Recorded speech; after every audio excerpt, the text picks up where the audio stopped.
back to my YouTube channel!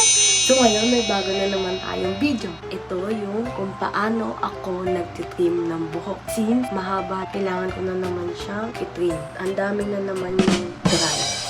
Since sira na nga din siya, kailangan din siyang tulin ng unti-unti para madali din siyang suklayin. So ito yung tinatawag ko na ginupit na parang hindi ginupit. So magic siya, diba? Puputulin mo, pero parang hindi din siya pinutol. Papakita ko sa inyo kung ano yun.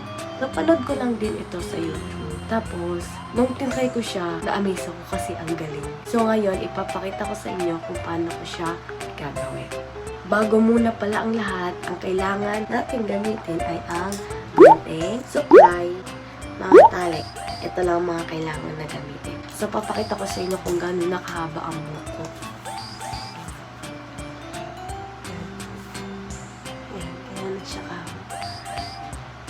Yan. So, mahaba na siya, diba? Mamaya, itutrim natin siya nang hindi halata na trim. So, mag-i-start na tayo. Ngayon, ang gagawin natin, magsusuklay tayo muna. Yan.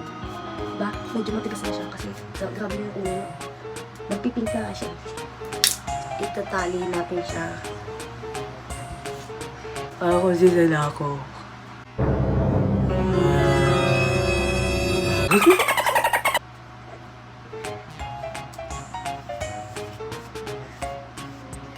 Ito yung step 1, guys. Ang maganda dito sa trim na to, kung sino yung mga gustong mag-trim na parang may pabikat, ito magandang gawin. Kasi kapag straight yung gupit nyo, pag ginawa nyo to, pwede siya magkaroon ng design na pa-V. Yan. So, lahat dadalhin dito sa unahan. Dapat walang matitira. Walang may iwanan.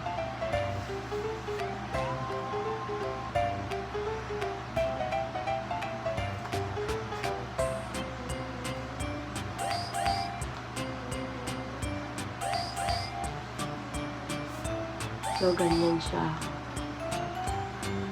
Yan. Kahit yung bangs kasama.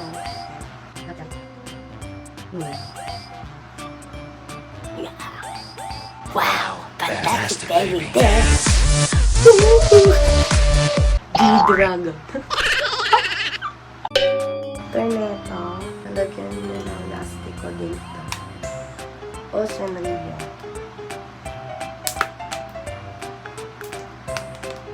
So, depende sa inyo kung hanggang saan yung gugupitin nyo. Pero ako, gusto ko ganyan. So, straight lang dapat siya gugupitin. So, scissor. Okay. Hindi ko alam kung 1 inch ba ito o basta yun.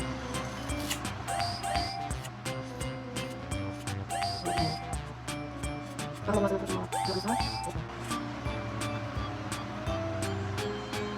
So, straight. Parang tambuin. Pwede na siya pang blush on, guys. So, guys, sa mga bata na gustong gawin to, pwede kayo magpatulong sa mga mas matanda sa inyo para hindi kayo mahirap. Tsaka, delikado din kasi kapag kayo-kayo lang magugupit. Pwede din sa mas matanda sa inyo, sa ate, sa kuya, sa mama, sa papa, sa din. Okay? Yan na siya. So, papakita ko sa inyo. Kala nyo straight siya, diba? Ready na ba kayo? Pangalawa? Straight mo ito. Tatlo.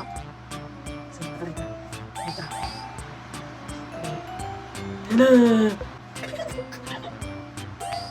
Pakita ko muna yung saka.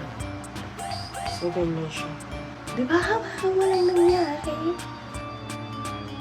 Oh. Kumikili lang yung medyo dito sa harapan, pero yung haba niya dito sa dulo, ganun pa rin. May buntot pa nga eh. Kung sino yung may gusto ng may style yung mo, pwede niyong gawin ito. So yan, ganyan siya. Pag nakahapa. Yan. Pakita ko sa inyo pagkakatat ko.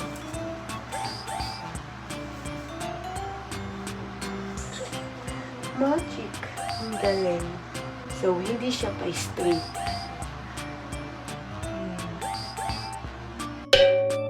Sana nagustuhan niyo yung pagtuturo ko kung paano ako nagtitrim ng buhok. Pwede niyo siyang gayahin sa bahay, guys. Sa mga bata dyan, pwede kayo magpatulong sa mga mas matatanda. So guys, ayun lang po yung video ko. So don't forget to subscribe, like, and share. Thank you po sa lahat na nag-support. Bye-bye!